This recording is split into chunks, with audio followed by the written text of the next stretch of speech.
ایک طبقے کا اپنا ایک تصور ہے نیکی کا. جیسے میں نے پہلے عرض کیا بڑے بڑے ڈاکو جو ہیں وہ اپنے علاقے کے بیواؤں یتیموں کی سرپرستی کرتے ہیں، ویسے نہایت درندگی سفاکی انسانی جان کی کوئی حیثیت ہی نہیں.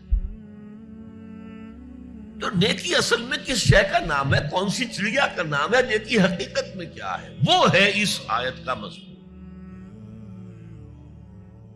میں مثال دیا کرتا ہوں، ایک عام قصہ ہے کہ کسی گاؤں میں پہلی مرتبہ ہاتھی آیا. اب وہاں نابینا لوگ جو تھے انہیں بھی پتہ چلا ایک عجیب جانور آیا ہے. وہ آئے اور کسی نے اس کی ٹانگ کو ٹٹولا. اس نے کہا ہاتھی ایک ستون کے مانند ہے. کسی کا اس کے کان کے اوپر ہاتھ پڑا، اس نے کہا چھاج کے مانند ہے وہ. کسی نے پیٹ کو ٹٹولا، بہت بڑا ڈھول ہے وہ. بالکل یہی معاملہ ہے نیکی کے تصور کے بارے میں. اڑائے کچھ ورق لالے نے، کچھ نرگس نے، کچھ گل نے. چمن میں ہر طرف بکھری ہوئی ہے داستان میری. کسی نے نیکی کا ایک حصہ لے لیا، کسی نے دوسرا لے لیا، کسی نے تیسرا لے لیا.